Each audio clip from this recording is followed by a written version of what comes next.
Welcome to the Biosphere 2. The Biosphere 2 is located in southern Arizona, north of Tucson, near the town of Oracle. It was constructed between 1987 and 1991, and it was intended to be a closed environment, meaning anything from the outside wasn't going to come in. They were going to see how things grew, how people could actually function in a closed system like this. There were some problems when they first opened the facility. When they first opened it, they put in several people, and there was some, bacteria that caused the oxygen levels to not be suitable or sustainable for the people living inside of the biosphere. So what they did was they started pumping in regulated oxygen, but they didn't tell anybody about it. And so it looked like they were hiding things when that information finally got out. Well, that didn't sit well, because when you aren't completely honest about your supposed closed experiment, people look critically at that and think, well, the results are going to be skewed. If they had said, listen, this is the problem, they were honest about it, and said, we have to correct this in order for the people to live sustainably within this system, they would have had no real problems. People might have still been critical, but it wouldn't have gotten the scrutiny that it got. So people were in there for 2 years, and they learned a lot of things. And this place is super cool. It's about 3.14 acres enclosed. And my wife and I went to visit this last week. I found it to be fascinating. We went in and just got to see that they are still doing experiments.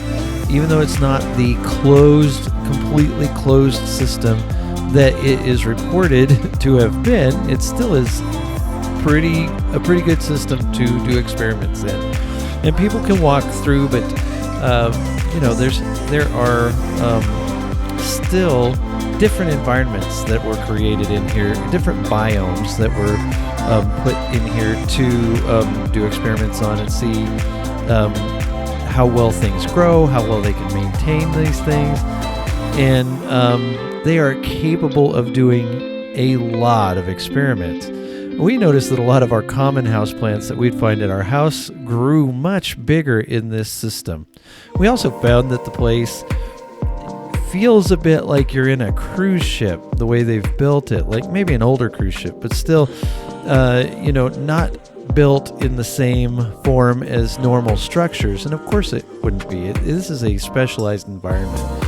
The people lived there in 2-story apartments. Each individual had a 2-story apartment. They were able to communicate with people on the outside, but they weren't seeing them while they were in there. They actually cooked their own food, and then they would do experiments, just like astronauts would on the space shuttle, or like they do now at the International Space Station. I'm probably butchering every word I'm saying here, but every idea I'm having is getting a bit butchered.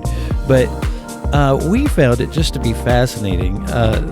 They have created different places. This place we're in right here is called the Orchard, where they were growing fruit trees and all sorts of different stuff. We noticed that the plants are growing much larger than you would anticipate outside in the regular world, especially in southern Arizona. Southern Arizona cannot maintain most of these types of plants. We need plants with much less water than the ones you'd find inside the biosphere. So they have created and developed systems that things grow amazingly well within this building. So they have done a great job. Now, this is ran by the University of Arizona. It used to be run by Columbia University, but University of Arizona took it over, probably 15, 20 years ago. I'm not sure how long it's been. By the way, the thing that you're looking at now is called the lungs. That requires an extra guided tour to be taken into. The regular tour that we went on, it's self-guided. It is $25, which seems a little steep, but I understand they are trying to maintain this facility for for experimental purposes and to run it and to keep getting knowledge from it that helps us understand how these systems work independently. And yes, it does show its age, but it's like, your outdoors is inside here, so things get dirty pretty quick. We also noticed that there were a lot of ants just everywhere, just crawling everywhere. We tried not to step on them. It was next to impossible. Just tiny, tiny ants everywhere. But these trees were growing so tall that we were amazed by it. Trees that we've seen before that might be 10 feet tall or shorter, maybe just a little taller, whatever, but they were growing large and high. And then in the rainforest section, which we're coming up to here in a couple minutes, in the rainforest section, those trees are overtaking the glass itself. You could see in some earlier video, they were pressed up against the glass. So they've reached about the limit that they can reach without bursting through the top of the facility. And we saw lots of really cool plants that you wouldn't find native down here. I forget what the name of this one is, but we just found that the trunk was so different than what we've seen before, obviously. Many different places are represented in these biomes. There's savanna, there's desert, there's rainforest, and much, much more.